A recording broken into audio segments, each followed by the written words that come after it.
السلام عليكم ورحمة الله. كنت تحدثت لكم في السابق على انخفاض نسبة اللياقة البدنية في المجتمع الغربي. كنا هضرنا على واحد البحث علمي دار في جامعة شيربروك بكندا على أن المقارنة بين أطفال الثمانينات وأطفال الوقت الحالي هناك انخفاض ديال VO2 ماكس، يعني مؤشر ديال اللياقة البدنية، انخفاض ديال 20%.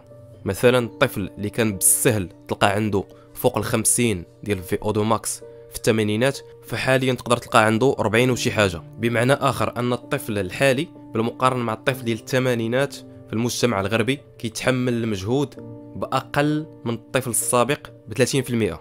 فمثلا الا كان الطفل ديال الثمانينات يقدر يلعب مقابله كره قدم فيها نصف ساعه، فالطفل الحالي يقدر يلعب مقابله فيها 20 دقيقه. بطبيعه الحال هناك ارقام صادمه حتى بالنسبه للباحثين، لان طفل 17 18 سنه وعنده مثلا 42 43 ديال VO2 ماكس، مازال هاد الطفل غيكبر في العمر، مازال غادي يشيخ، مازال غادي تنقص الVO2 ماكس ديالو، وبالتالي فالابحاث والتوقعات تقول على ان هاد الاطفال ربما سيكونون مهددين بامراض الجهاز التنفسي وامراض متعلقه بالقلب.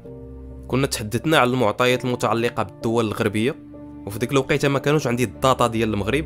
واحد من اصدقاء القناه بعث لي واحد المنشور علمي، بحث كان في مدينه بركان، والمشرف على هذا البحث هو الدكتور سعيد الزرزوري، اللي كنا فيما قبل تحدثنا على بعض الابحاث العلميه ديالو. ومن هذا المنبر كنوجه ليه الشكر وكنشكره كثير حيت شارك معنا هذه المعلومات. وكذلك تحيه لجميع اطر التربيه الوطنيه وكذلك اساتذه التربيه البدنيه اللي شاركوا في هذا البحث العلمي.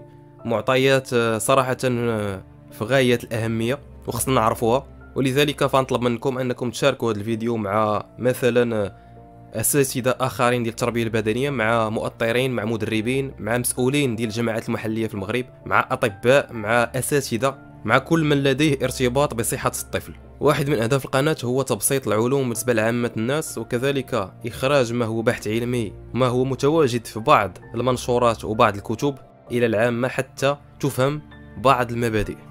الاختبار كان في عام 2019-2020، يعني جديد. شاركوا فيه ما يقارب 2310 طفل وطفلة، أعمارهم تتراوح ما بين 12 عام 19 سنة. ندخلوا في تفاصيل البحث دون الدخول في بعض الجزئيات. بصفة عامة اللياقة البدنية ديال الطفل المغربي هي أحسن وأفضل من عدة دول في العالم. إذا قارنا مع الطفل ديال إسبانيا، ديال بلجيكا، ديال سويسرا، ديال كندا، ديال أوروبا، وديال مجموعة من الدول في العالم، تقريبا 50 دولة، فالطفل المغربي هو أحسن وهو أفضل. كاين هناك معطيات جات حتى من جنوب المغرب، وهاد المعطيات دعموا بها البحث، ولكن بالنسبه للطفل ديال بركان فاللياقه البدنيه ديالو فهي متوسطه في هذا المنحنى، فممكن الاعتماد على معطيات بركان باش نشوفوا المدن الاخرى. فنقدروا نشوفوا هذا المنحنى ونفرحوا ونقولوا فاحنا مطمئنين، صحه الاطفال جيده، في المستقبل يكونوا عندنا عدائين، يكون عندنا رياضيين مستوى عالي، لا داعي باش نتقلقوا. ولكن بالنسبه لي انا الارقام اللي شفتها وحللتها، بطبيعه الحال تحليل شخصي، ربما نخطأ، ربما أصيب، فهاد الأرقام مقلقة بعض الشيء.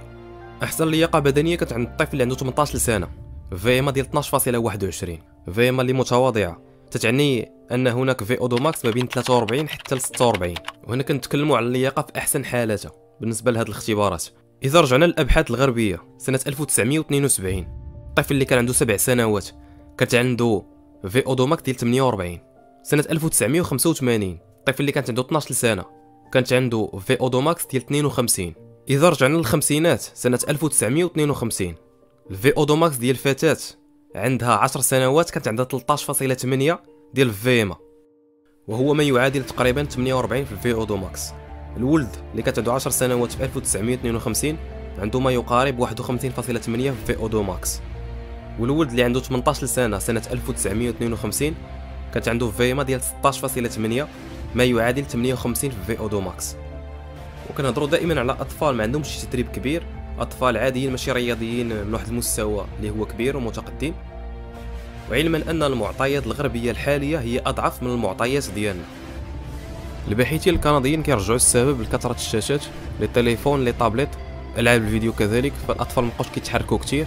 ولكن ربما كاين اسباب اخرى بحال تغير الاكل، التصنيع، سرعه الحياه، ستريس، تلوث الهواء. كاين بزاف د العوامل اخرى تقدر تدخل حتى هي في المعادله.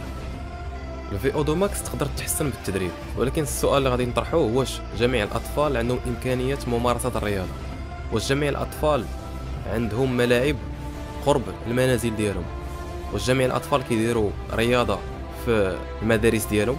واش جميع الاطفال والديهم واجدين باش انهم يديهم لواحد الرياضه مرتين في الاسبوع على الاقل؟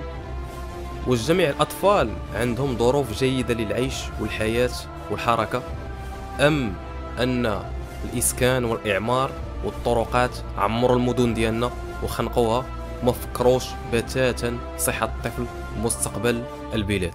نخليكم نتوما اللي تجاوبوا على هذا السؤال. اشكركم على المتابعه. السلام عليكم ورحمه الله. Ciao.